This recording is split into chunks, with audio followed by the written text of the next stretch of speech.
Salut tout le monde, bienvenue sur la route sans fin, bienvenue dans cette nouvelle vidéo.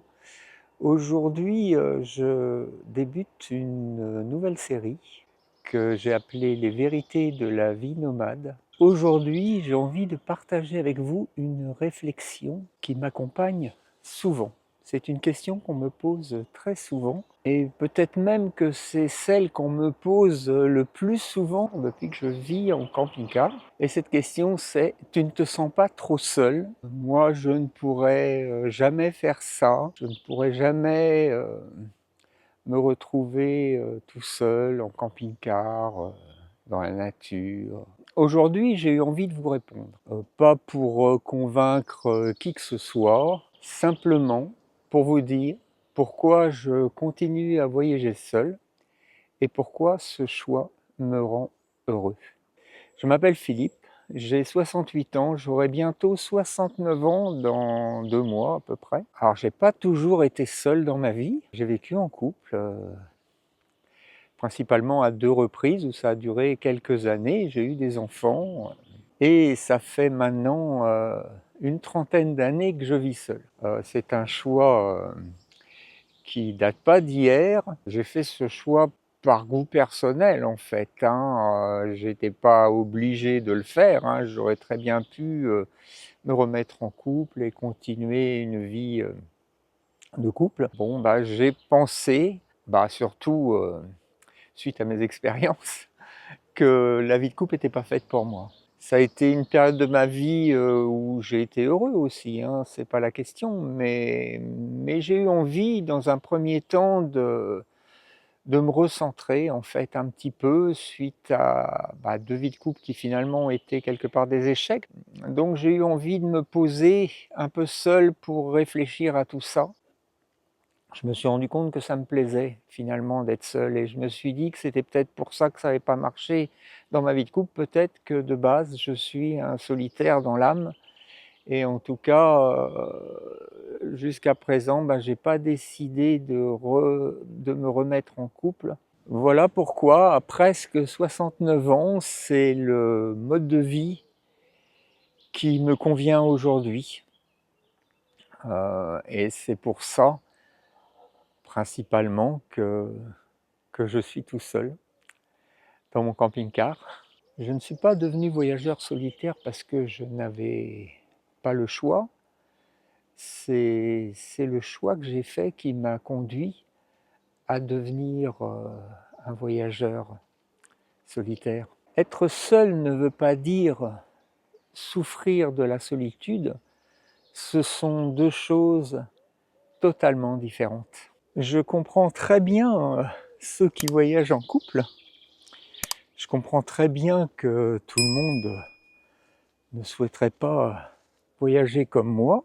Et finalement, il n'y a pas une bonne façon de voyager.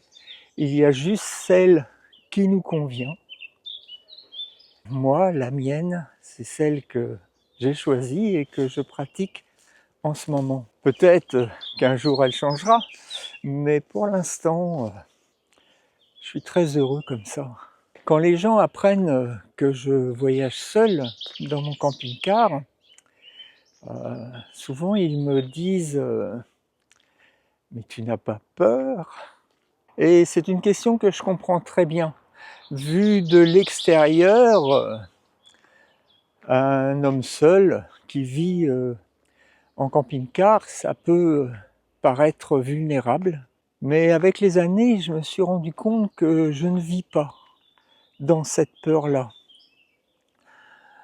Non pas parce que je me crois plus fort que les autres, mais parce que je fais attention, comme tout le monde, et j'essaye de bien choisir les endroits où je m'arrête pour dormir. Je suis persuadé que la solitude n'attire pas les mauvaises intentions de certains. Se retrouver seul dans un endroit désert, finalement, fait qu'on a assez peu de chances de tomber sur quelqu'un de mal intentionné. D'autre part, je ne pense pas qu'être en couple puisse être plus sécurisant. En fait, c'est dans la tête que ça se passe. On n'est pas plus en sécurité quand on est à deux que tout seul. Je pense que quelqu'un qui aurait des mauvaises intentions ne s'arrête pas au nombre de personnes qui sont dans le camping-car. De personnes ont pu se faire agresser alors qu'elles pensaient être en sécurité. D'une part parce qu'elles étaient au moins deux, et d'autre part parce qu'elles se trouvaient dans des endroits sécurisés. Si vous me suivez, vous savez que je privilégie les endroits plutôt déserts, ou en tout cas où je ne suis pas trop collé aux autres. Bah, c'est aussi ça, hein, un peu la solitude, c'est avoir envie d'être un petit peu tranquille, entre guillemets. Je rejette pas la compagnie, bien au contraire. J'aime bien rencontrer des amis et passer du temps avec eux. Mais j'aime aussi ma liberté.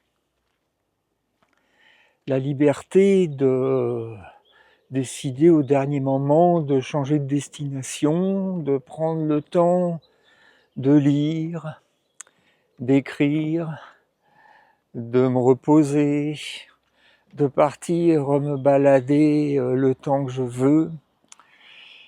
C'est un peu toutes ces choses-là qui font que la solitude me plaît, et en tout cas me convient parfaitement. Le deuxième point qui fait que j'aime la solitude, c'est que j'aime le silence.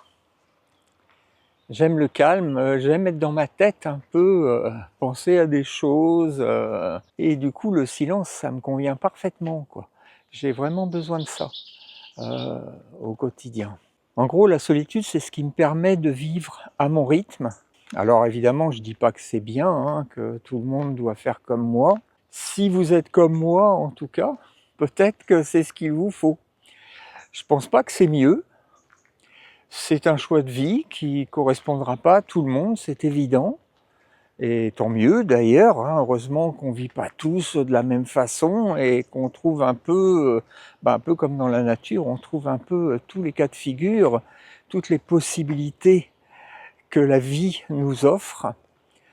Bon, moi j'ai choisi le voyage et la solitude. Je trouve que c'est un bon combo, en tout cas en ce qui me concerne. La solitude m'apaise et le voyage me permet de trouver la solitude un peu partout où je vais. C'est la fin de cette vidéo. J'espère qu'elle vous a plu, et si c'est le cas, n'hésitez pas à vous abonner si ce n'est pas déjà fait, à liker, partager cette vidéo. Vous pouvez aussi la commenter. Vous pouvez me dire ce que vous pensez de tout ce que je vous ai dit. Est-ce que vous vous sentez vous aussi concerné? Est-ce que vous êtes un solitaire comme moi? Pas forcément un voyageur d'ailleurs, mais peut-être un solitaire tout court. Moi-même, j'ai été solitaire, comme je vous l'ai dit, hein, depuis une trentaine d'années, donc ça commence à faire beaucoup, et je n'ai pas voyagé pendant tout ce temps-là, hein. J'ai aussi eu une vie professionnelle, etc. Mais j'ai toujours aimé cette vie solitaire, ce qui ne m'a pas empêché, hein, je le répète, hein, mais être un solitaire, c'est pas non plus être forcément un ermite, hein.